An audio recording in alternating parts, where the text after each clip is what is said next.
So I'll briefly introduce the panel. Professor Edgar Pieterse is founding director of the African Centre for Cities at the University of Cape Town and the holder of the DST NRF South African Research Chair in Urban Policy. They will move on to Dr. Olugbenga Adesida, who's a partner and founder of Ihaba, a business development firm, and the chief executive of Banako, a mobile app and games development firm. Then on to one of our first cohort of Atlantic Fellows, Fredrick Ouko Alucheli, who's Disability Inclusion Advisor for Light for the World's Netherlands, and formerly a founding executive director of the Action Network for the Disabled in Kenya. And then we'll move on to Vusi Gemede, who's professor at the University of South Africa and director of the Thabo Mbeki African Leadership Institute. Jenny Ricks, currently the global convener of the Fight Inequality Alliance. And finally, representing Women on Farms, which yesterday won the Action for Equity Award in a very powerful and presentation, a very powerful evening, is a change to the programme, Rosalind Engelbrecht, who will be talking from that perspective. So I'm looking forward to the debate and the issues posed, and I'm going to ask Edgar to start off. Thank you, Mike. I appreciate being here and for the invitation to speak. So I've been looking for the longest time at spatial inequality in South Africa. And about 3 years ago, I chaired a national panel that supported a national government effort to produce an urban policy for South Africa that tried to grapple with that. And as you can imagine, working across various spheres of government, multiple departments, all the stakeholders and so forth, you get absolutely numbed in the process. And so I worked for the last year and a half on a process in Cape Town called the Integration Syndicate. And what it was to bring together 30 leaders from different sectors across Cape Town to try and grapple with why spatial inequality remains as intractable as it is, and what the drivers of segregation, fragmentation, and inequality might be, and how do we think that problematic. But it was also done in a context where, interestingly enough, the South African National Treasury got impatient with the incapacity of various sector departments responsible for urban policy in South Africa to make any headway. If anything, we sit with what we call a spatial paradox. So the more we invest in pro-poor urban development, in other words, public housing, coupled with subsidies for water, energy, and so forth, and other infrastructure subsidies, the more we disadvantage the same people from economic opportunities. And so over sort of the last 20 years, various national departments have been trying to get their heads around this, deal with it, with very little progress. And National Treasury got kind of fed up, and they said, enough. We're going to create, going back to Ruth's point about demand and supply side, we're going to create a grant instrument to encourage the 8 metropolitan authorities in South Africa to do some radical things, to intervene in land markets, to crowd in infrastructure investment packages, to create new typologies of urban development in South Africa. That program is supported by the City Support Program, and they require of each municipality to produce something called the Built Environment Performance Plan. This is the case of Cape Town, and in this plan, each municipality must marshal all the evidence available to them and demonstrate how they're going to intervene in the space economy of their city and how various investments are going to align behind that. Interestingly, this is a public document, and at the same moment, we've seen a rise in service delivery protests. We've seen the question of urban land coming to the fore, and yet very few civil society organizations paid attention to this. Very few opposition political parties paid attention to this, and even though it is kind of stacked with all kinds of data and analysis and argument, it remained obscure. And so part of this process that I was trying to do was to get leaders from different sectors in the private sector, social movements, NGOs, academia, to spend a year together, meet once a month for 4 or 5 hours, try and really get to know each other, grapple with the questions, and deal with these kinds of issues. So this is a typical representation of the sort of residential density, where, in other words, where lots of poor people live in informal settlements and where the jobs are. which of course is the most profound expression of spatial inequality. But also what we know is that through the BEP, this is the kind of maps Cape Town has had to produce to show the disjuncture between public investment on the left hand and private investment over a 15, 20-year period. And what you see in this is that the market is driving sprawl. The public investment system is further keeping the poor away from where the economy is growing and where the middle class and elites live.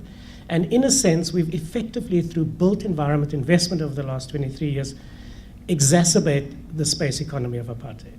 Right? That's what we've done, effectively. And we've spent billions and billions of rands doing it. And so how do we reverse that? And this is the group that I assembled. We worked once a month in this neutral space. It's an art center in the center of town. And I carefully curated all of our discussions using data, maps, different exercises, etc., so that we could really leave our identities at the door, so to speak, and grapple with what the tough questions were. Through the work, we try to sort of build this kind of analysis where we try to understand what are the drivers of this vicious spatial concentration of disadvantage and inequality in the townships, which translates effectively into up to 90-95% of black kids born in a township having no prospect of social mobility, right? And what was interesting in this work was the centrality of culture and identity, and how within our development speak and language we don't have a vocabulary to deal with this and to engage with it. Now, I'm not going to go into the details of each of this, but what we've done is we've generated 5 propositions to shift the debate. I'm going to talk about one proposition in a minute and a half. And the idea is that at the end of July, each of these propositions have gone through a further iteration where we brought together a focus group from across the city with a direct vested interest in each issue to help us refine the proposition and to test the veracity of the assumptions that we're making.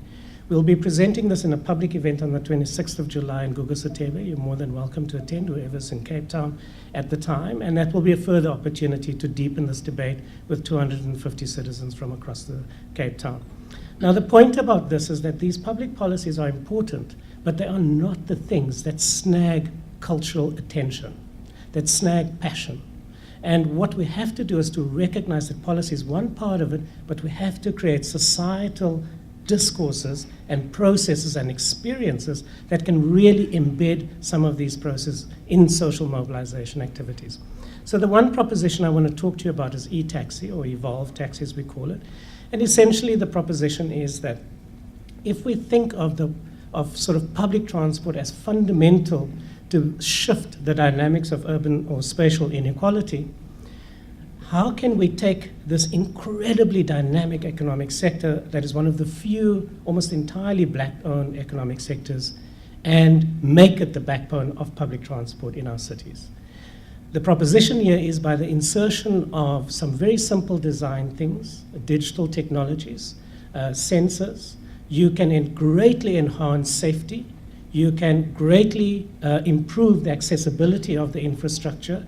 You can also control speed, but most importantly, you can create a digital underpinning for it. So if you have the option like you have with Uber to either e-hail or to pay with cash or to pay with a smart card, you also bring them into a formal economy and you can double their business and you can radically transform their business model. The societal effect is we will dramatically improve the quality of mobility in the city and access to opportunities, but also have incredible outcomes in terms of road safety, in terms of environmental health, in terms of a whole range of side benefits.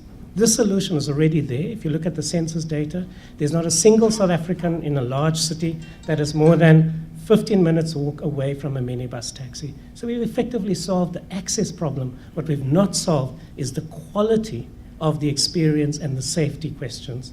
And this, I believe, is the organic leverage to fully integrated public transport that can ensure access for all. Thank you.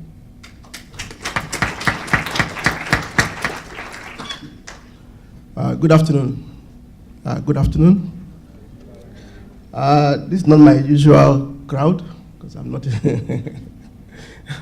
I studied at LSE some years back. I did my PhD, but not in areas of inequality or social issues. My interest in the last 5 to 6 years or so is trying to see how we can engage African policymakers on the issue of innovation and technology. Because we cannot continue to expect to grow, to build our economies, to provide jobs, if we focus on continuing seeking to dig raw materials from the ground or minerals from the ground and only export. So we have to find a new way.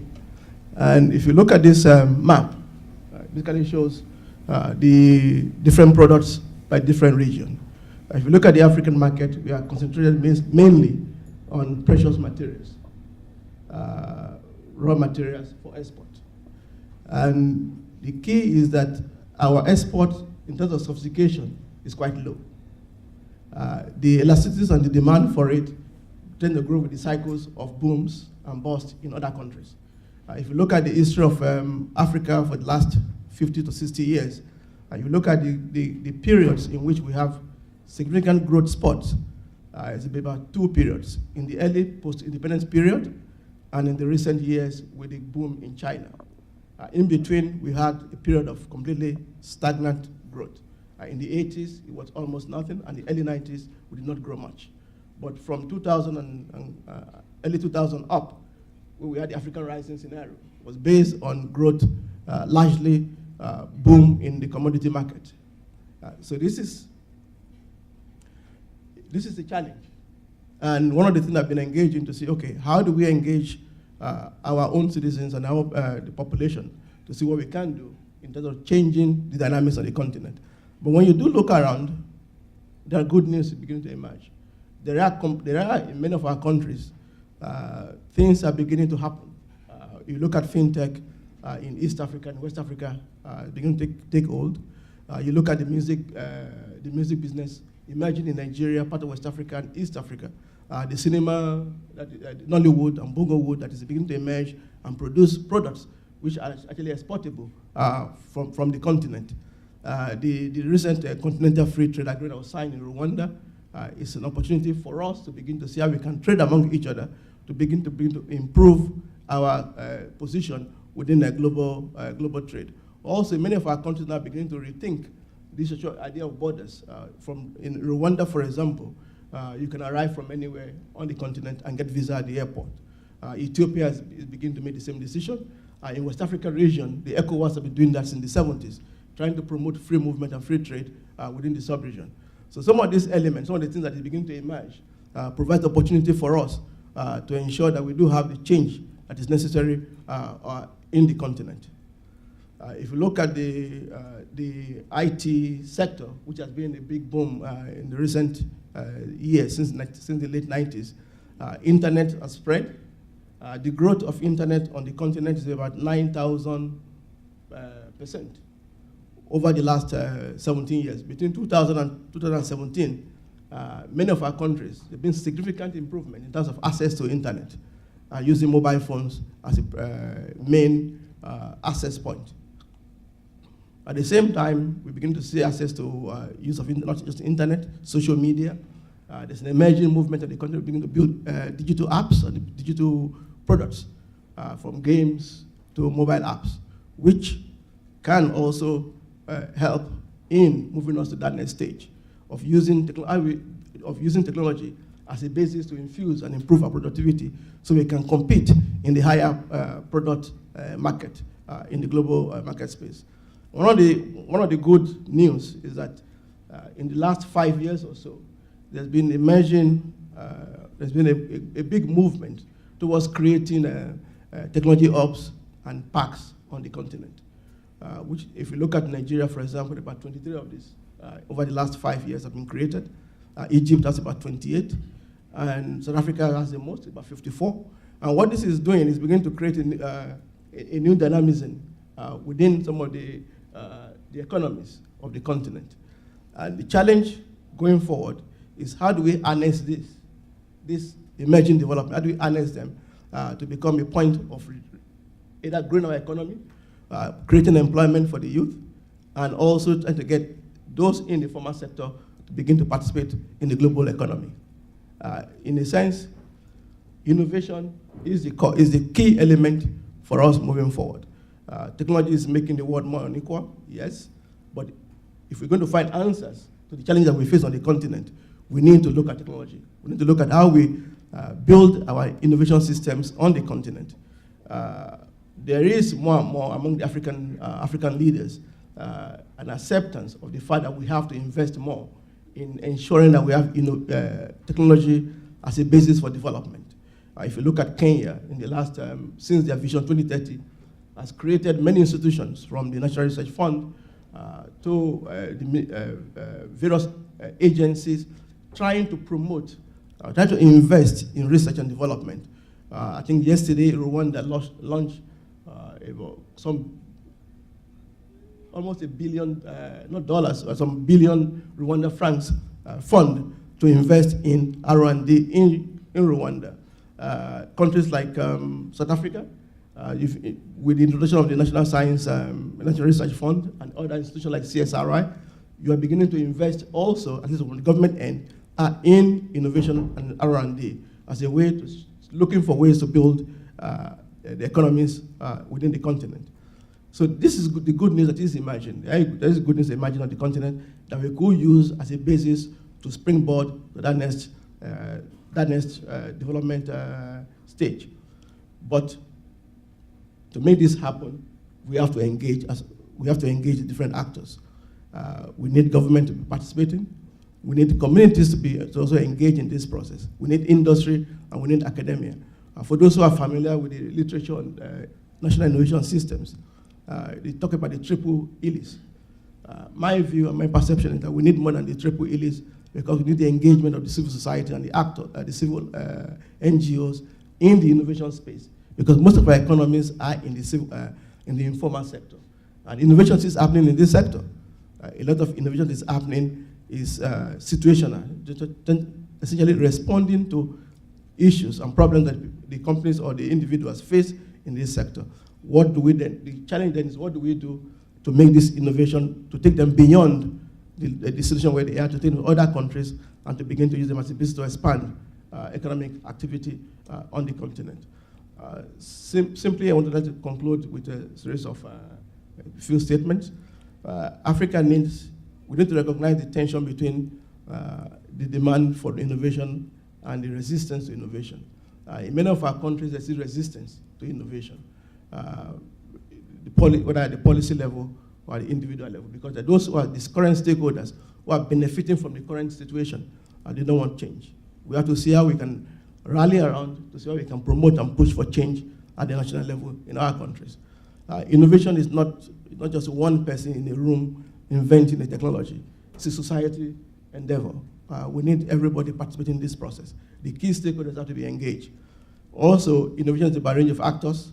We need to get everyone engaged in this process. And also, as I was saying before, technology is not an individual behavior, it's a social behavior. And we need entrepreneurs in this process. Just an invention is not enough. We need the business people, we need the financiers to help take the ideas to the market. And also, beyond this, in the last, as I was saying, the last few years have been engaged in trying to promote innovation, trying to engage African policymakers and African youth and individuals to engage in this issue of how do we rally around, how do we take advantage of what's beginning to emerge in the fringes on the continent to become the mainstream. We started the Africa Innovation Summit a few years back. In fact, we just finished the second Innovation Summit in Rwanda last week, on Friday. Part of this process, we had a call in March this year to some of these innovation hubs on the continent to ask them to nominate companies to participate in a competitive process. We received 600 applications. Out of the 600 applications, we selected 50 to take to Rwanda to do exhibition. Among these, what we asked the companies to do is to showcase what are they doing to respond to the critical issues that are facing the continent. We received proposals from different areas, and among the stuff that we received, it's a company here in South Africa, a startup that is focused on, that is developing new,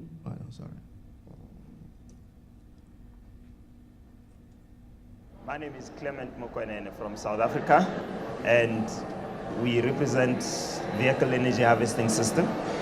where we generate renewable electricity from traffic. There are still over 600 million people in Africa that still don't have access to electricity. And we have massive traffic problems as well. So we have invented a system that leverages traffic to generate electricity. And we harvest the pressure and use it to drive a turbine and generate electricity. Sarah Reimagining from Uganda. My innovation is Akabox.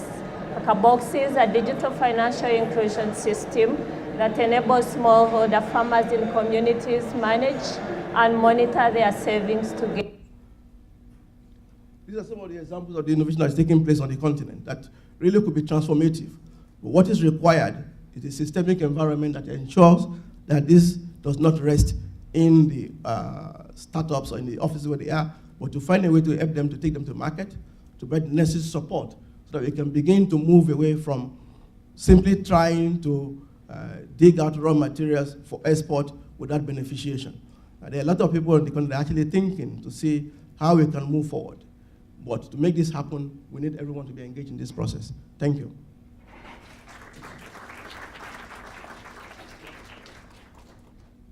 Just to say, we have got a few questions now on Slido, but there's still scope for more, so please do Slido away and develop the questions.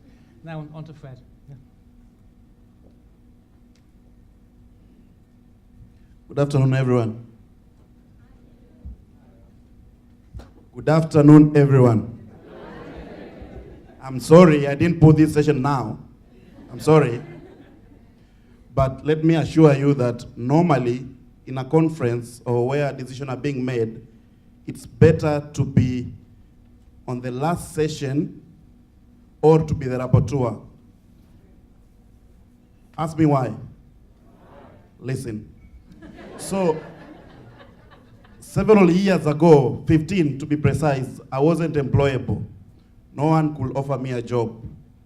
Like 15 years ago, no one could offer me a job. The reason when I walk, I actually don't use a wheelchair when I walk. I mean, this just for convenience within the conference, but I use crutches. They were somewhere there. Somebody might have taken them. Please, those are my legs.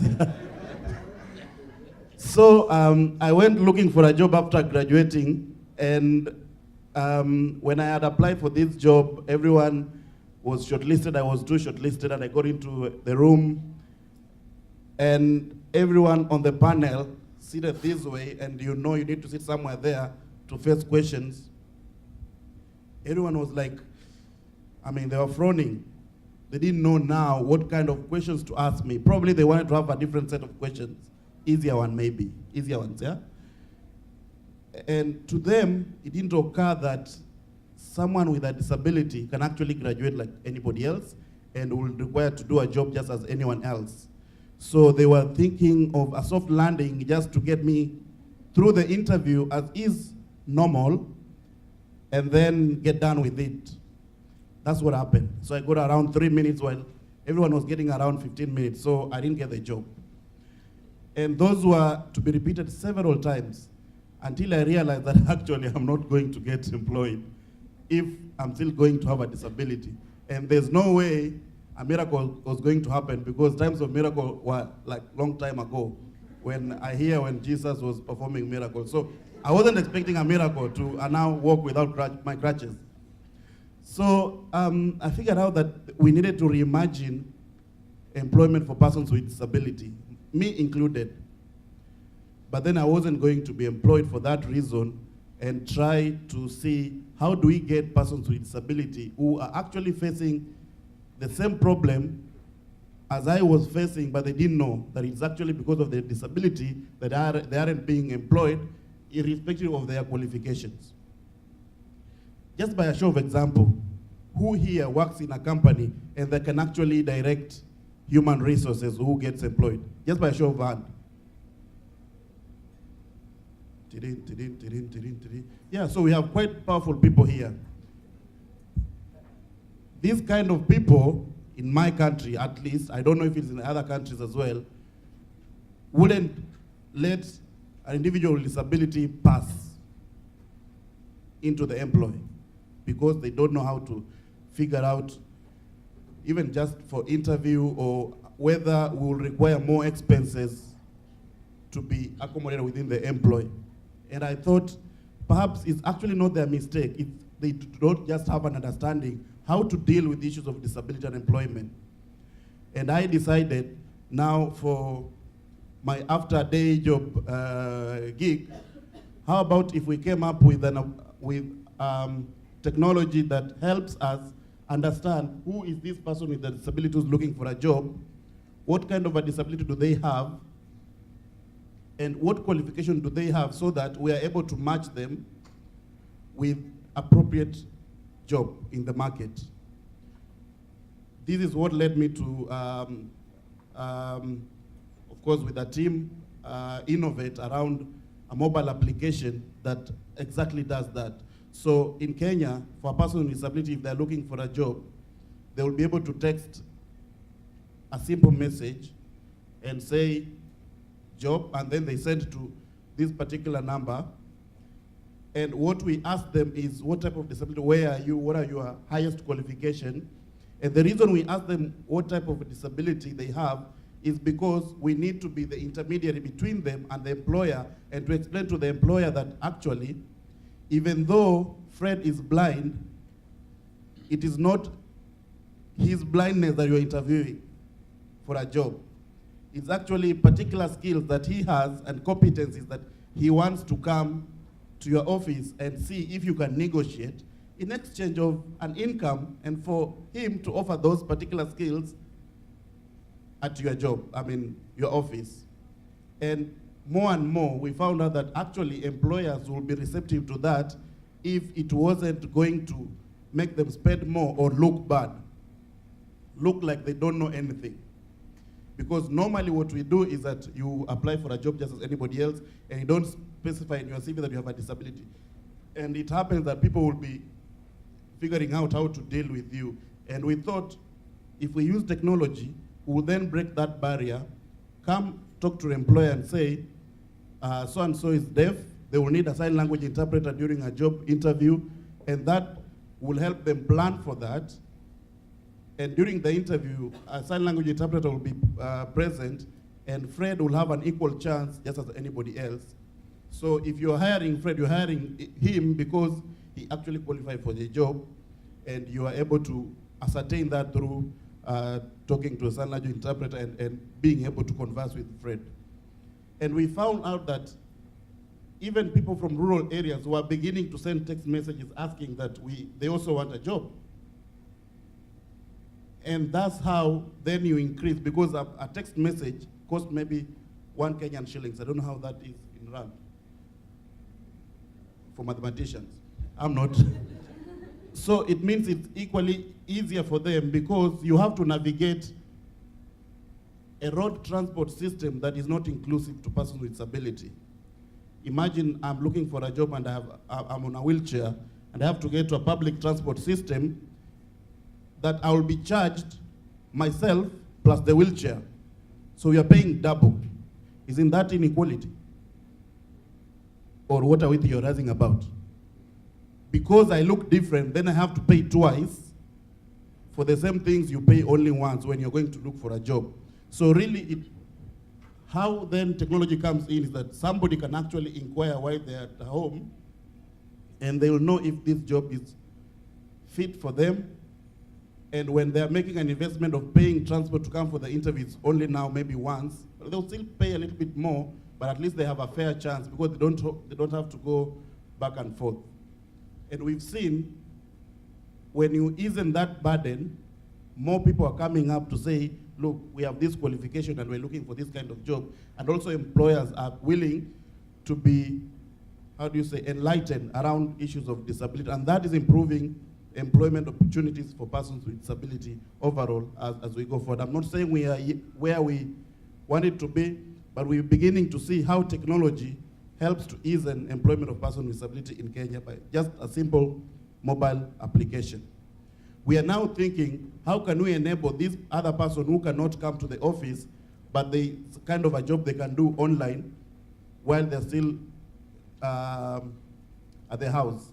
So looking at how do we deploy mobile devices that can have online jobs they can do when they're in their home and still benefit from what they're providing to the job market. So really looking at different ways of which we can support individuals with disability to gain employment and actually gain full employment because they have an income for themselves and they're able to contribute to the national building. I've been shown a card for 1 minute. So the other interesting thing for which I do, or for my now day job, we're also looking at, for persons with disability who own businesses, and for all those guys who've gone to economic classes and studied business, you know that mostly for the small business, they die at the age of 5, majority. Do you know the reason why? You don't know? There are few people who know here. So probably we'll look for them and then ask them why. But for us, we think within the supply chain, bigger business fear giving smaller businesses contracts because they either do not have good fund accounting system, they're not trained well enough to be able to honor contracts. And for that, it means they will continue dying at the age of 5. What we are doing differently is to support these kind of small businesses owned by persons with disability. Of course, we extend that to women and young people as well now, for my day job now, for them to be able to know what are the requirements of the markets, what are the big boys and big girls in the market require of you so that they can continuously give you business that you can survive past your 5th year in business. And we think that is incredibly important for small business to be supported in terms of training, but also brokering linkages, market linkages for them to be able to get contracts and be assured to get contracts so that they can then grow. That's a new way, that's an idea that I think can also help businesses, not only in Kenya, but across the continent. Yeah, thank you. Time's up. But I told you one thing, and if you listen, the reason why you need to be in a room towards the end is that you get to hear the resolutions and you get to determine what gets decided, right? And most of the time, sometimes we choose to leave just near the end.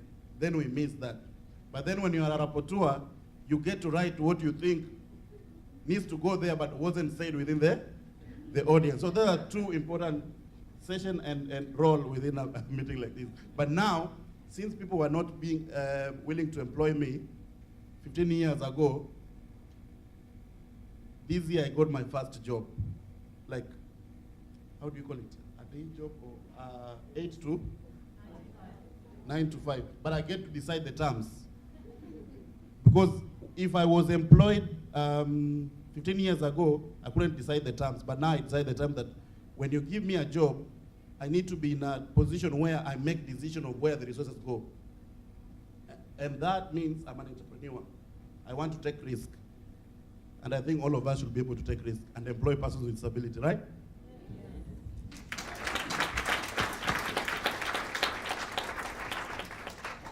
Okay, great. There's clearly a technology theme going through all these presentations so far, and now we're on to Vusi. Should I talk from here? Or? Yeah. Well, I just don't know how it feels. Maybe I should. Yeah. So, yeah, I think I should stand. Yeah, that was a bit confusing. Yeah, so I'm an academic now and we do a lot of dreaming. Well, in the academy we call it theory. I've two of my former bosses here. I overheard that they thought I was underprepared or unprepared because I was looking for a piece of paper to write. So the ideas were they had, I just needed to put them down. And I'm not entirely dreaming because we just have a new book. I hope the organizer will allow this. This is published by the Council for the Development of Social Science Research in Africa. It just came out about 2 months ago. And it's about inclusive development in Africa. And what I'm going to talk about are the ideas that are contained in this book, which I was very fortunate to get many leading scholars to contribute to. Tandikam Kandawiri, that is familiar with most of you, Samira Min, Yash Tandon, Lumumba Kasongo, a whole bunch of them who propose solutions about how could we make Africa development in Africa more inclusive, or of course some of them problematizing what development is. So I'm going to go back to some of the proposals that we made earlier and make a case for them. I gather first that there's concern about active labor market interventions. It seems to me that we need to unpack this more because I think they can play a very big role in our societies. They may not be always useful in certain contexts, so there may be certain countries where arguably they may not be useful.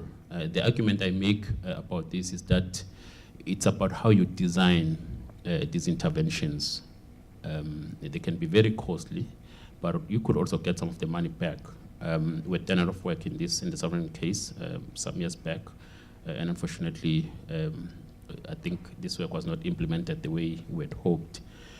This will also help, I think, as an innovative way to deal with the demand side of the labor market. So there's been a lot of talk about balancing the supply and the demand of the labor market. My argument about the demand side of the labor market is that it's essentially about the behavior of firms. And I think you could incentivize the behavior of firms and through interventions such as employment subsidies, which in South Africa is now law, but it's not being done. I think you can achieve a lot through that. However, to do that, I think you need a partnership across society, and I think that's where the big challenge is, whether you could have what Mr. Nichisende and others here have argued, social compact, that we do need this. I think across Africa, I will argue that without these effective partnerships between business and the private sector, and especially also the organized labor, but organized labor, does often stand on the way. Organized labor is often concerned about those that are employed, in my view, and worried about them losing jobs. But I think our primary concern should be more about getting more people into employment and dealing with inequality.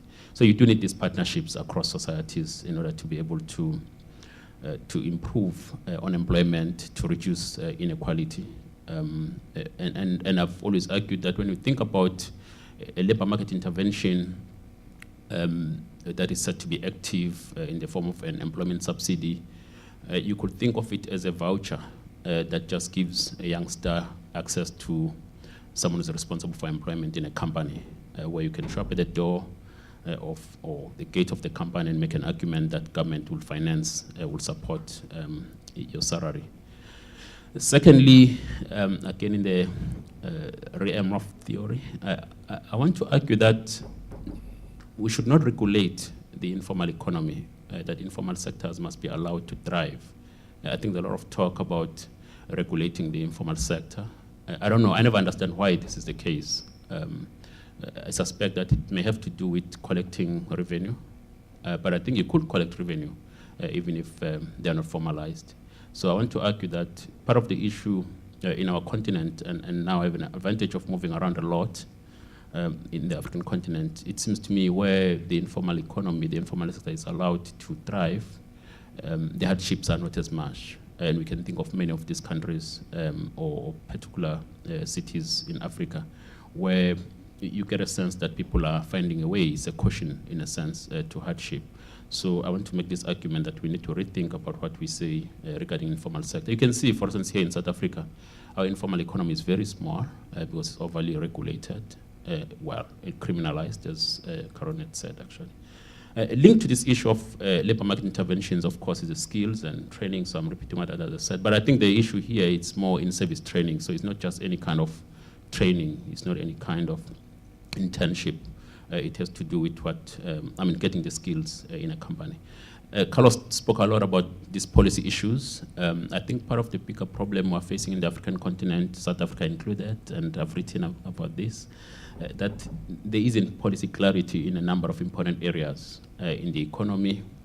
I know others will disagree, but I've argued that in the past 10 years or so, it's not clear for us in the context of South Africa what is our economic policy. And I think we do need clarity in economic policy. I've debated this with Carlos outside, he's no longer here. I still think there's a case for youth, the development policy. He had his own reasons, and he explained this to us and to me outside, but I think this is one of the critical areas. where you can ensure that young people participate in the mainstream of the economy. Around the economy, also the issue of agriculture, and I have to disagree with Ruth, well, not disagree, but highlight this point that, with land and agriculture, the central argument that people make, people work in this space, and I've got a chapter here from people who work in the same way institute in Zimbabwe, who've done this study across the African continent, make a case that these are not large-scale investments in what's happening in land. Actually, these are large-scale land grabs. And I think it's something that we need to reflect on, whether the so-called large-scale investments are benefiting. Are they really large-scale or land grabs? But I think the most important point we are making is that we need to clarify the fundamental question: what land tenure, what land reform is ideal for different countries. Similarly, what kind of farming? I've raised this issue about South Africa. What kind of farming is ideal for our context? Social policy, I wanted to say more about this, but I see time is running out. Maybe I should rush to this last point, which I think many people talk about. Carlos spoke about. Prof. Adesida talks about it, around the economic transformation of the African continent. That essentially the major issue we need to address has to do with the restructuring of our economies in the African continent. And I'm not going to be able to go into a lot of detail, but I want to emphasize the point that to do that and do it right, it seems to me that you need an approach. This talks to a long-term plan, I guess. What kind of an approach is ideal or suitable for social and economic development in our countries or broadly in the African continent. And that calls for a conceptual framework, a philosophical framework, about how we do that. I mean, everyone says we've not been able to do much because we use borrowed policies, borrowed approaches, but I think we haven't spent enough time reflecting on what we think could work in the context of Africa. And some of us are working on this, so this book touches on some of these issues. And as a parting shot, it seems to me that we need to go back to the political and social aspects of regional integration. So we often not say much about language, we don't say much about culture, we don't say much about political unity. And I do think that for the African continent, these are some of the critical issues. I'm not talking about getting rid of the borders, because I think that's not a straightforward exercise, but maybe people-to-people relations and such issues. Thanks, my time is up.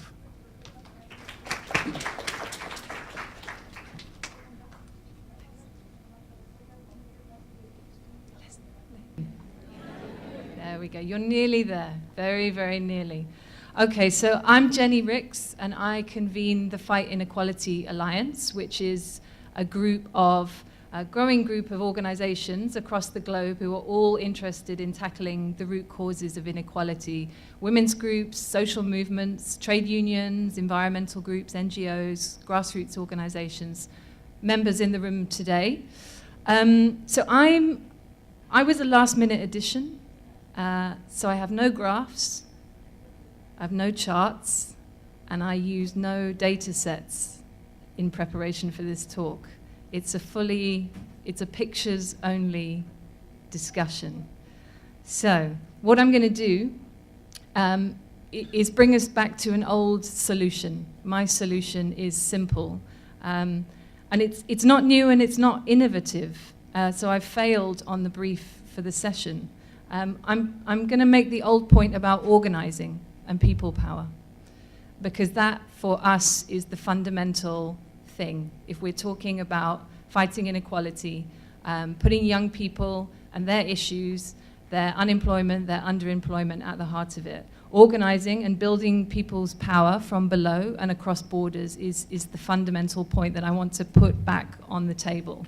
So if we want to address this inequality crisis, the concentration of power and wealth, as civil society, we think we need to rebuild power from below. Really start there. Really start there. Connect people across different issues, across their different organizations, their different silos, to achieve change and connect them across borders. So that's our starting point. And these are just some cartoons, because I promised pictures. And I just like them. Actually, that's my favorite. This is my favorite one. So So yesterday, for those of you at the reception, the welcome reception, Sipo and Colette, who are feminist activists and leaders that I admire very, very much, and the organizations that they work with, I've learned a lot from both of them, and they made these points yesterday. They unpacked for us, they diagnosed the inequalities that we're facing, and they diagnosed and told us how we need to go about organizing for change. They schooled us on the politics, on the intersectionality, on the history, and what we need to do together, and what people are doing together to make a difference. They told us what we needed to know.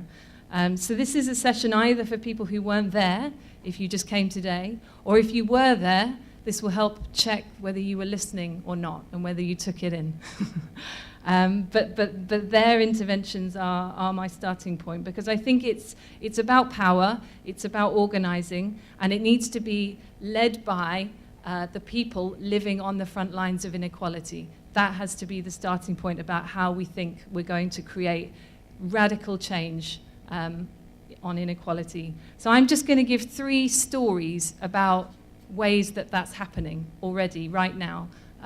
Locally, sort of locally, nationally, a national example, and then a global one about the power of how people can create that change together. See, this is where the 2 laptops now fails me. So the first example is a national one from South Africa. So this is a group of young urban women who formed a young urban women's movement. This is actually a meeting of young urban women's movements between South Africa, Ghana, and India. And they've all been doing national work, forming national movements as young urban women. So the South Africans in the group are young black women between the ages of 16 and 24. And they live in townships in Cape Town and Joburg. And some of them are in school, but if they're not in school, they've left education, 95% of them are unemployed. So this is the group of people who are at the nexus of what we are talking about today. And this is an example of what they are doing to achieve change. So most of them, if they're out of school, they're unable to afford education after matric level. So lots of them, they're quite representative as a group of the LGBTQ community, differently abled, people living with HIV, and they are women from the poorest communities in South Africa. So what have they been doing? They meet regularly, every month or so, and they've managed to form and start running campaigns on sexual and reproductive health rights, as it has to start from the issues that are affecting them in their communities. Most notably in Hillbrow, in Joburg, and Orange Farm. And they've managed to get their local clinics to become much more youth-friendly in the services that they're offering in those clinics, as those are the issues that are immediately affecting those young women and their lives. And I think the important thing about this intervention and why I've used it as an example is I think it's 2 things. It's that the change has to start there. The organizing has to start from the point at which people are experiencing those inequalities. And the women have gone through a process of understanding their rights, and Colette was talking about this earlier, and I know we'll hear more on this in just a minute. But it's also a big thing is the internal process of people understanding their rights, feeling the confidence and the ability that they are somebody who can achieve change. They can affect change in their own lives, in the lives of people in their communities, before you take it on to a bigger scale. So I just wanted to test how many people in this room see themselves as an activist. Okay, good. That's more than half, and that's good. But if you don't, it's an interesting question to ask yourself, why not? Why am I not somebody who I think can achieve change and is helping to achieve change on something? So the process of organizing and people power has to begin at this level where people find that agency and find that connection with others in order to achieve change. So the women have launched these campaigns locally. articulated their issues, created some change at a local level, and then gone on to launch other campaigns on the public transport system, taxis in the Joburg area, and they've really developed their confidence and their ability to organize. And they will now have ambitions to do much more campaigning with others and link up with others at a national level. And the same is true of the group of young women in Ghana. Recently, during International Women's Day, they undertook a big campaign to get Ghana's affirmative action bill to pass in Parliament. And that's a bill that would make sure that 40% of women at all levels are being given the opportunity to participate in decision-making processes. So I'm saying this because that's where change starts. This is the foundation of everything. And we often want to skip over this work, I think, when we're looking at how change happens, or what's needed to create change. You need this constituency of organized people who are living at the front lines of the issue, and you have to build out from there. So then moving up to national level, I wanted to give an example from Kenya about where groups have gone through that process of finding a common agenda and managing to build their action together across different groups and connecting around a common agenda. So this week, just this week, this is action from the last week where the Kenyan chapter of the Fight Inequality Alliance decided to take action on the national budget process. So the budget was announced yesterday, on Thursday, and the Alliance had quite a strong critique of the budget as being a budget for the rich and not for ordinary Kenyans. So this is a cross-section of members and activists of the Alliance with the Kenyan budget box. And they had a number of demands and critiques of the budget around the taxes that were being introduced, where the public spending was due to be falling, and they had their a strong critique. How do I get the video? Here we go.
So that's what the group did this week, and these are some of the organizations involved, a range of grassroots groups, youth-led, Dandora Hip Hop City is a youth-led music kind of venture in one of the slums. So a cross-section of organizations coming together around these concrete demands that will reduce inequality and challenge the status quo in Kenya. So there's a whole, I'm going to briefly skip over this photo section, but in terms of activism and inspiration on inequality, there's so many things going on, people taking on different parts of this agenda around the world. This is tax campaigning in Zambia. Fees Must Fall, as you will all know, from South Africa. The Black Lives Matter movement. Riots this year in Tunisia, in Jordan, in Argentina, people protesting about the kinds of austerity measures and loan conditions the IMF is introducing in their countries, which have a direct impact on the cost of basic foods, on jobs, on the kind of protections that workers get. People are resisting and organizing and putting forward different ideas and new ideas all around us. So some of it is a question of what we choose to see and interpret. These are just more pictures that I like. I told you there was lots of pictures. And yeah, all of this, we feel has to build into a more global movement, because local action is not enough to transform things, and neither is national action. So we've grappled with this in the conversation today, but ultimately things have to be locally and nationally relevant and contextual, properly rooted, but ultimately lots of the solutions are global too. So one thing that we do globally as an alliance to try and put forward the views and the agency and the expertise of people living at the front lines of inequality is holding alternative Davoses. The World Economic Forum meets every January, and they're held up as the experts on inequality, when actually it's a lot of the people who are perpetuating and are part of the systems of inequality. And the views and the expertise and the solutions of the people living day in, day out with the biggest inequalities of the world, their expertise is not listened to, is not voiced and heard and given weight. So our approach to things at Davos is to build amazing events that will put forward the views and the expertise of the people on the front lines of inequality. So let me close. Sorry, Neil is about to come on stage and rugby tackle me. Can I play this one? Oh, here we go. Nikonjata siezi karanga uwe hae shagala bagala niko tayari kulipa gharama sitasimama maovu ya kitawala sitasimama maovu ya kitawala ufisadi ubinafsi ukabila kuuza sura wataki kuuza sera undugu ni kufaana sitasimama maovu ya kitawala sitasimama maovu ya kitawala wadhifa una deserve bila kasha makashfa hii society Kenya wanaeza share ni nyungu ya busa ama keto ya shisha mfuko zinasikia echo unajua thamani ya mali na size ya kifuli eyo ujaibiwa juu hauna kakitu worth risking jail time police bullet for around the world week of access to basic equality is happening. We are saying people have the answers. If we believe in the same cause, we can move mountains. Elites will never reduce equality by themselves, but people power will. Fight inequality.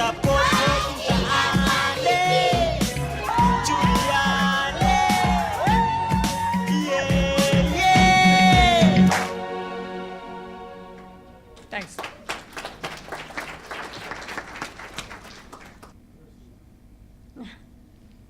Sorry, I can't help, I'm short. I was asked to speak about women's agricultural cooperatives to increase livelihood opportunities, but I want to explain to everyone that Women on Farms has always been an organization that has unlocked the agency of women, because we don't do for women what women can't do for themselves. So that's our motto at Women on Farms. Under apartheid, farm workers in South Africa had negligible legal protection and were subjected to human rights violations that included physical assaults, child labor, inhumane living conditions, and evictions without notice. So since 1994, efforts have been put in place to reduce the social injustices that farm workers has been put under. So there was a promulgation of progressive labor legislation and also legislation in terms of tenure rights, land rights as well.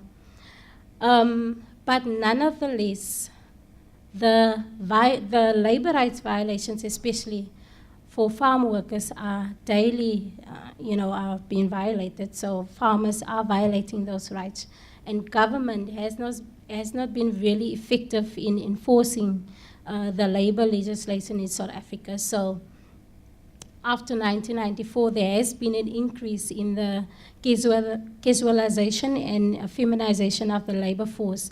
So most of the women are seasonal laborers on farms. Sorry, I'm also trying to coordinate this. Women on farms are really living in an oppressed state. They're living under pervasive systems of patriarchy and paternalism. So they are at the bottom of the hierarchy when you look at the hierarchy on farms. And I've already talked to the increased casualization of women workers in South Africa, which means that most of these women are clustered in lower paying jobs. Women are paid less than men for the same work done. So there is a gender division of labor on farms. And another issue has also been women's lack of economic autonomy. So there is a lack of secure employment. I can remember a few, I think about 2 or 3 years ago, we were sitting with the Minister of Agriculture, and he's talked about a plan for social protection for seasonal workers. Have we seen that plan? No, it hasn't happened. So seasonal workers work for 4 to 6 months of the year, and for the other months of the year, they are totally dependent on social grants. And some of these women do not even have children. So what are they left for them? It means they don't have access to food as well. Usually there's an older woman in the house who might be a pensioner, and then the whole family might be dependent on her social grant. And women also have no independent access to land. In cases where women on farms work with women who have access land, but those are also under precarious conditions, because we work with a woman who's a small-scale farmer in Stellenbosch. She has no formal lease agreement. There's no resources, no credit, no support from government to her. And also, there are no access to markets for women. And usually the land that they get is far, it's very far located from where they live, and there are also no water. And she's the only person that works with 13 other male small-scale farmers, and those small-scale farmers have access to a lot of the other resources that she doesn't have. And they are, for women, particularly on farms, there are no independent agricultural or off-farm enterprises, and they're also physically isolated. Farm workers, now recently there's been an increase of electronic gates, so they are literally been locked in the farms. They have no, they can't build solidarity with other farm workers on particular issues that they might face.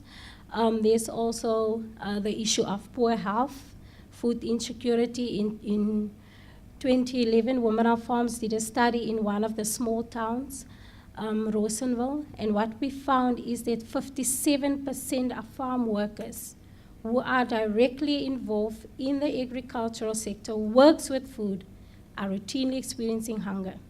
And this was even higher in the informal settlements, where 70% of farm workers, or seasonal workers, have been experiencing hunger. And there are also when we look at women's economic power, if women don't work, there's a high dependency on males in terms of financial dependence. So there's an intersectionality between gender-based violence and also women having access to money. We have women also who have no independent housing rights. So on farms, the only way that I can get a house as a farm worker would be if I'm in a relationship with a male farm worker. We have cases where the farmer has said to single women, you know, if you don't get yourself a husband or you don't get yourself a boyfriend on this farm, you can't live in my house. And that makes the position of women really vulnerable, where they are actually some of the women has been contracting HIV/AIDS as well, because they are forced to stay in that relationship, except for gender-based violence. But for women on farms, we have a program that looks at creating economic opportunities for women, where women are not only able to generate an income for themselves, but also where women are able to have a voice. You know, where women are able to make a choice whether they want to stay in a relationship, abusive relationship. So Women on Farm started with agricultural cooperatives. We know in South Africa, cooperatives hasn't really been that successful, because it's not really something that South Africans would do, you know.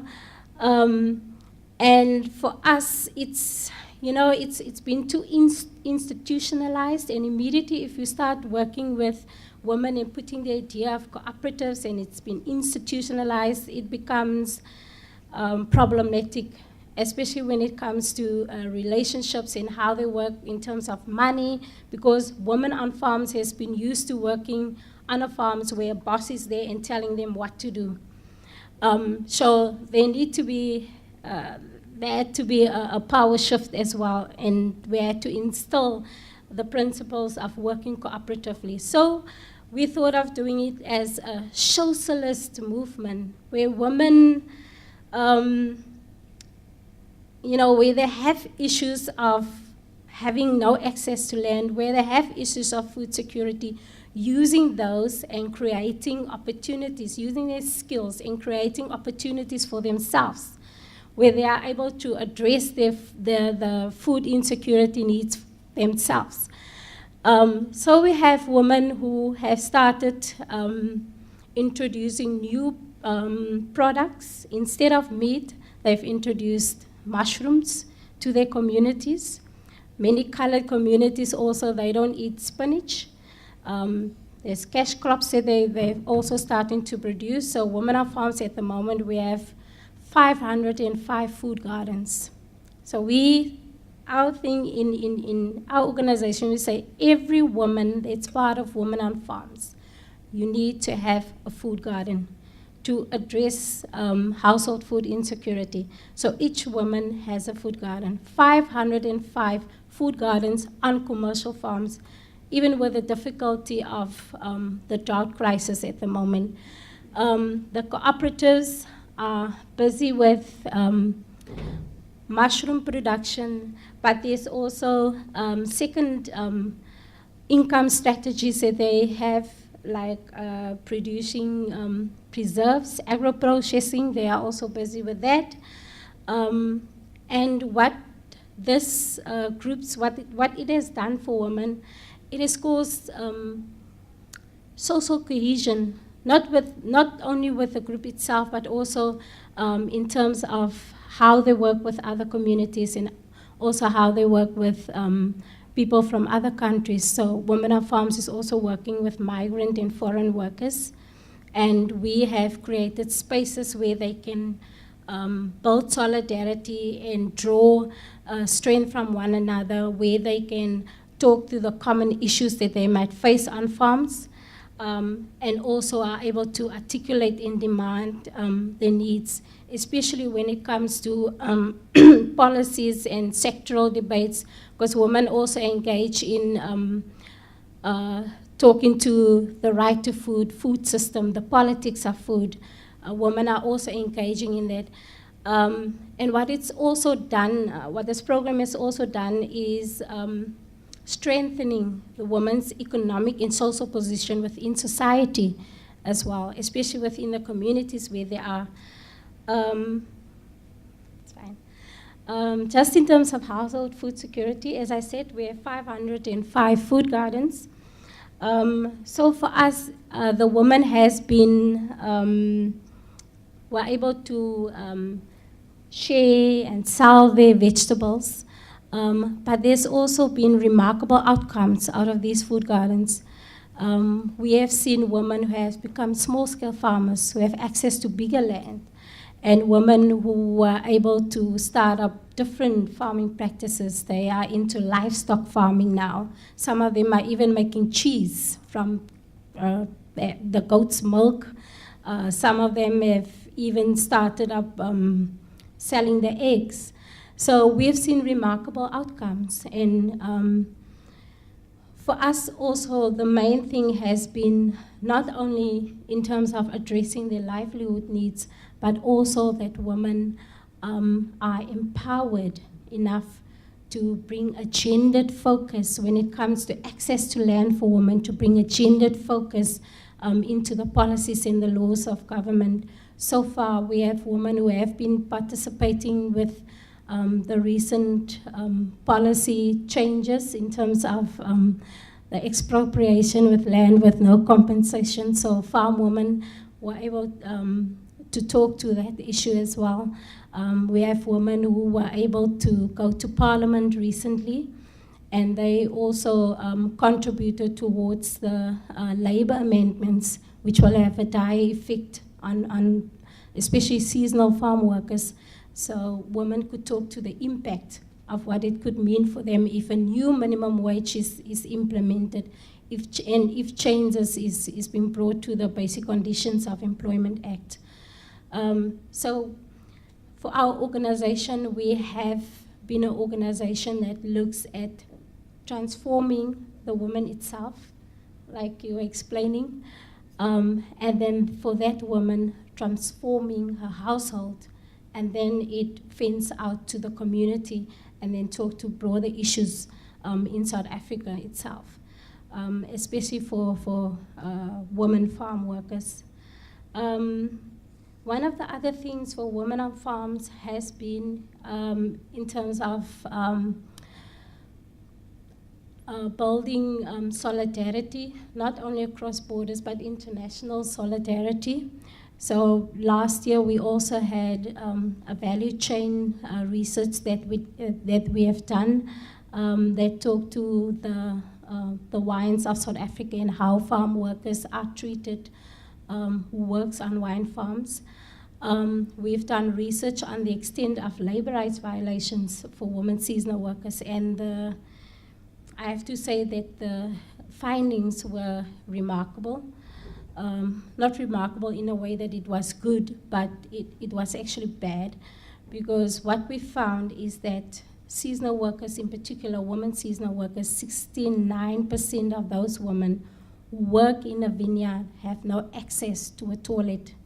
Imagine having to work in a vineyard and having no access to a toilet, 69%. And we've also found that 62% of women within 1 hour after the vineyard has been sprayed, she has to go back into the vineyard and she has to work while it was sprayed with pesticides. And we've also found that 48% of farmers in South Africa still do not pay the minimum wage.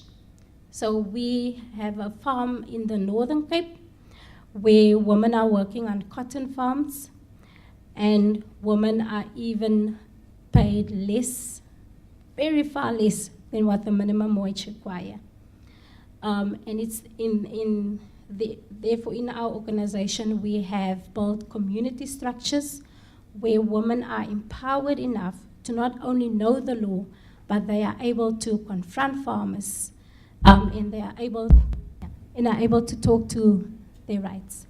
And we've also had women who, in terms of livelihood opportunities, there's just one other thing that I forgot to mention, is that when we talk about farming and we talk about agriculture and women having access to land, we also talk about challenging the current dominant landholding patterns where one white farmer owns up to 35 farms. Yes, we work with farmers who owns 30 farms or 35 farms, but they still can't give 1 hectare of land to women to produce food.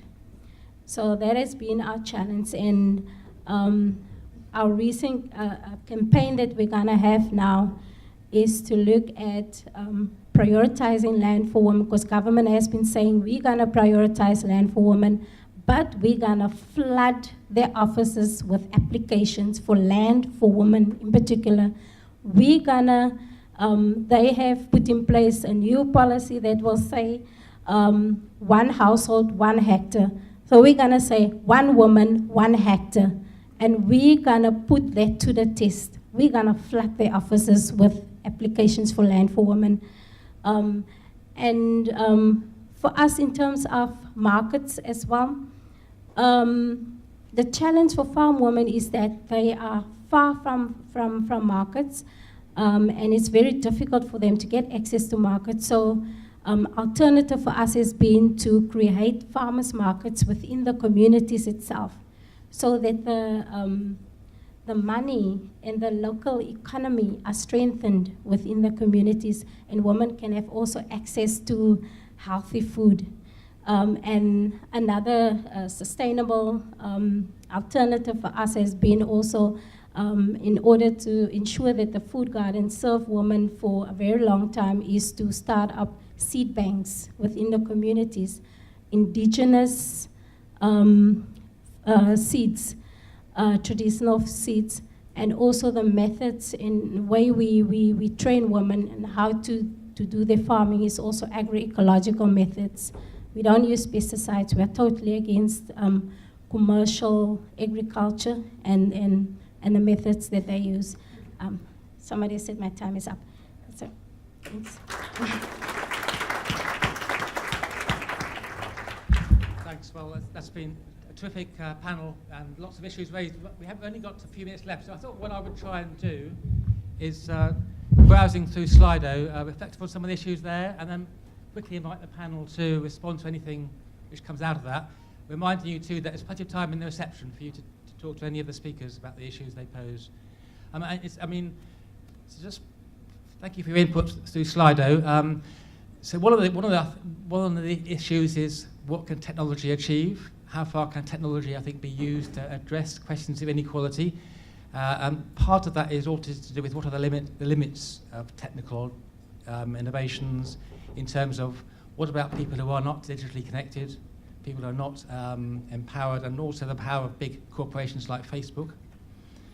Quite a few of the questions on Slido were asking about the issues of culture.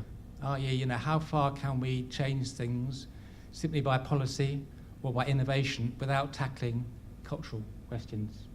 And I think that's a very powerful issue. And the question too about collectivity. How far do we need to engage collective action, recognising too the difficulties of organising collectively?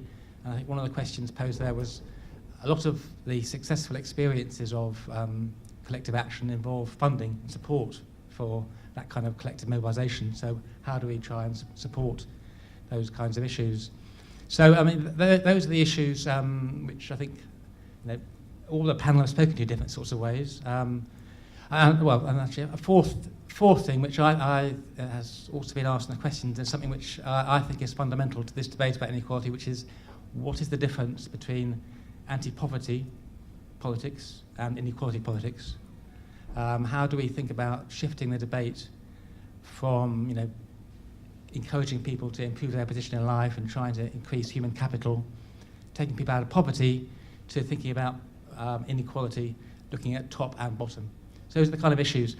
So, I think rather than, it's not time for many people to respond, so I'm going to go back to revert to the old-fashioned style of two people having a chance to ask questions. Forget about Slido now, and those will be the two questions which get answered. Who would like to speak from the floor? If anybody. Yeah. Any final? David, yeah.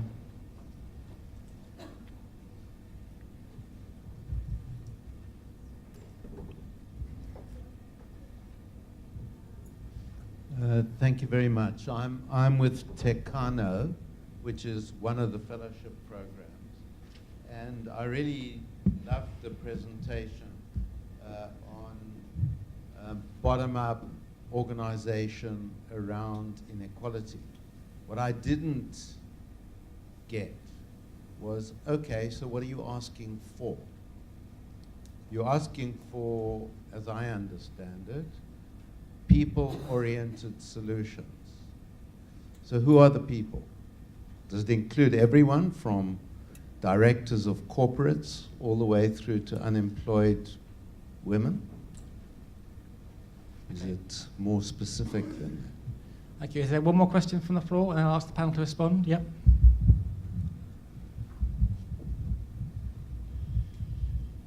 Thank you. I'm more interested in, I suppose it touches on all of the questions you've already asked, but I'm interested in the subject of accessibility and being able to bring, especially talks of this nature, to people who are spearheading some of the organizations at grassroots level. And I'm glad that one of your panelists will be coming through to Gugastebe in Langa Township, which is one of the cultural precincts that we have there. And I'm interested to hear your thoughts, particularly on the question of how far can we really change things without addressing the subject of culture, because I think that is quite foundational in the conversation that we're having. And so just to echo the fact that we would really, as representing civil society, to have more of these conversations so that the people on the ground can be able to make an effective contribution toward their livelihood and some of the challenges that they're facing on the ground. Thanks. Okay, why don't we, in the last 3 minutes, just go around the panel, and please just respond to any of the issues posed by any of the panelists. Questions of culture, technology, what it means to be thinking about inequality, who the collective actors are, and anything you want to kind of add to this discussion. Let's ask. Thank you very. Hello. Hello. Yeah. Thank you very much for your comments and your questions. I'm going to just comment generally because I'm not sure which specific questions that you respond to. On the issue of anti-poverty, anti-inequality, which way to go? My view is that we should not take either or. There's no one magic solution. We've tried anti-poverty for the longest time. It does not really transform our countries. And I'm not sure anti-equality alone also will transform our continent. My view is that we need to focus on creating wealth, building the pie, ensuring that while we are building the pie, those who do not have access should be given access. We should find a way to ensure that there's equal opportunity so that everyone can participate in the new economy that we want to build, so that everybody could have, people could have access to not only enhance their own capacity to participate, but find ways to ensure that they do contribute and also at the same time share in the growth that will result. That is one. On the issue of Facebook and co, the Facebook or the social media platform, their business model is to give you free service, get your data so they can sell and to make money. That's the basic business model. If you remove that equation, there'll be no Facebook, there'll be no Google, there'll be no other institutions. So we have to rethink ourselves. If we don't want to give our data, if we don't want our data to be sold, why give your data in the first instance? So we need to understand their business model. Facebook is not going to be able to pay the directors $1 million every year if they don't get access to your data. So that is their business. And one of the things we have to do as countries and as individuals, A, regulate how much we provide. That's one. Two, and our policymakers also have to take a lead in trying to regulate some of these things. That's the other issue. Lastly, on the issue of technology and women, some of the developments that's actually happening on the continent right now, at least from my last experience with trying to call for proposals on technology to resolve African challenges, a lot actually engages women. And actually women actually are at the forefront. Unfortunately, I could not show some of the videos that I have here, where women actually developing tools to support women farmers, either to provide financial inclusion, to provide access to technology in terms of farming and support, or to support them in the way in which they manage their farms to collectively save money and use that to increase their business their participation in the economy. So there is, you could see movements at the civil society level with young people working with women and engaging women to be able to use digital technology to improve their economic productivity? Thank you. Thanks. Well, I suppose, the big question is development, right? So anti-poverty strategies are supposed to address development, ensure that development is inclusive.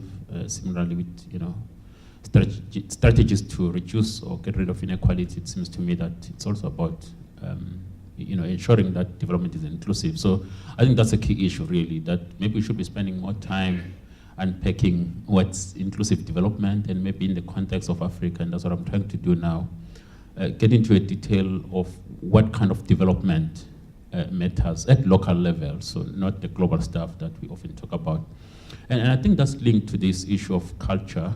And as I said, it's been a missing link, it seems to me, on development, same as language. And language understood as a carrier of culture. But I do think, again, we need to have the same understanding of what culture is. I like the definition of culture that says it's all that humans have produced from time immemorial, right? So all the intangibles and the tangibles that we have produced, that's more inclusive in my view. But language becomes very critical when you're talking about that. And then the issue of cultural industries, which then can play a role in economic development. Thanks. Sure, difficult, so many threads, not sure what to pick up on, and thanks for the questions that were more pointed, so people should feel free to contact me via the website or whatever, if you're interested to attend or get more information. I guess what I'm struck by listening to the various presentations and the foundational ideas about the centrality of collective action, that there's nothing beyond those who are disenfranchised organizing themselves and acting in their own interest. And this proposition that technology might offer something disruptive, something disjunctive to what we've seen before in relation to uncertainty. So there's something going on at this moment of which Africa and Asia is kind of emerging as quite an important part of the larger puzzle, just because of sheer demographic dynamics and the way in which the global economy is reconfiguring itself in the sea of enormous uncertainty, that I think opens up space to maybe step a little bit aside from our inherited categories and frames and paradigms and so forth, and allow ourselves the space to have less certitude, to be more open to not knowing what is going on and trying to figure out what some of the pertinent questions might be. And I'm interested in how a commitment to a set of values that were very articulately expressed in the panel, combined with a commitment to practice as a form of learning, as a form of experimentation, can feed into a reimagination of institutional dynamics. Because I think what we're talking about is the importance of collective action, is the centrality of intermediaries, and not giving up on the foundational institutions of the state and the market to in some way become something different, something transformed. And that cannot happen outside of culture and outside of relationships, right? And so how do we imagine those reconfigurations coagulating and being animated and so forth? And I think that all of us kind of cut into it in particular ways, but I'm not sure that if we kind of remain wedded to a language of the 20th century of a notion of resistance and revolution, that is necessarily going to give us the openness and the generosity to the possibilities that I think we've heard on the panel. Thanks. Okay, just my view on collective action. I think for our organization, it has been also to talk directly to what the issues of women might have to face, or even in terms of building a solidarity across issues that women might have. In our organization, it has worked remarkably, and it has always been for women pushing their own agenda, and for women articulate what their demands could be. And I think one of the things that I can clearly remember one of the women saying is that, why are decisions being made for me when I can't speak to that issues? For us, it has been that women should be at the central of what has been maybe proposed by government or maybe proposed by someone, but women should be at the center of that. And in terms of culture, for us in an organization, it has become quite a challenge for us, also for South African women, to understand economic migration as well. Because the initial thoughts that they have when they see the influx of Zimbabwean workers and Malawian workers in the agricultural sector has been they're coming to take our jobs, but not understanding the conflict situations that they face in their countries. Also not understanding why economic migration takes place. And why are they here? So we have created spaces where women can engage and talk to that issues and not see themselves as two different groups. Because on the farms already, farmers are creating a division between these two groups. And that has been why there has been a spate of xenophobia in 2007. So we're trying to close that gap where they can build relationships and build solidarity on issues that they face, even in the African continent. Wow, such a diverse set of questions. It's very hard to know which thread to pick up on. Okay, so there was a pointed question for me on the alliance and who are we demanding what from. Well, you heard it from me because it works at a couple of levels. So at a more localized, contextual level, you would have the young urban women movement in South Africa demanding certain things on health services in their local area, or maybe education, things around them in their immediate community about public services, the kind of work that's available.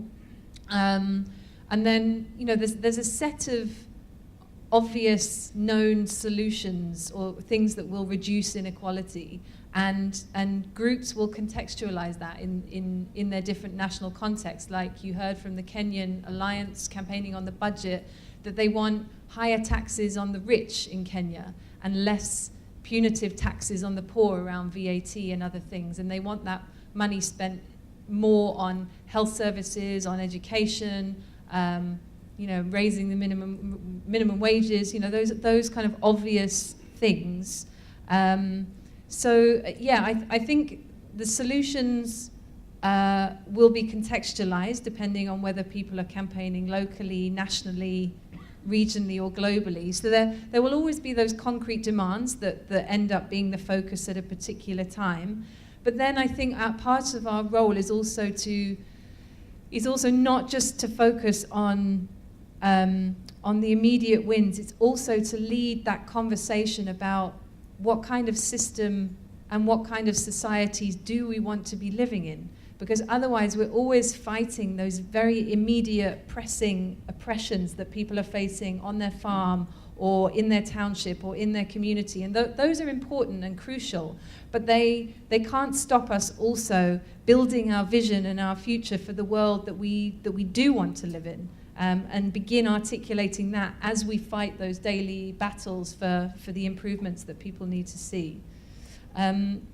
The other thing I wanted to say on funding, and Sipho raised this one pointedly in her talk yesterday, is the movements like Women on Farms, Fight Inequality Alliance, we're open for donations. We are. So we're here. Talk to us. Give us your money. Hi. We'll do good things with it, I promise. Women on Farms will do amazing things with that money. So we're, it's a challenge to donors, because I think the celebration and the attention is coming towards groups doing the hard work on fighting inequality, but the money and the funding is not following. It's not following. On tech, oh God, and culture, all of these things we could have day-long conferences about.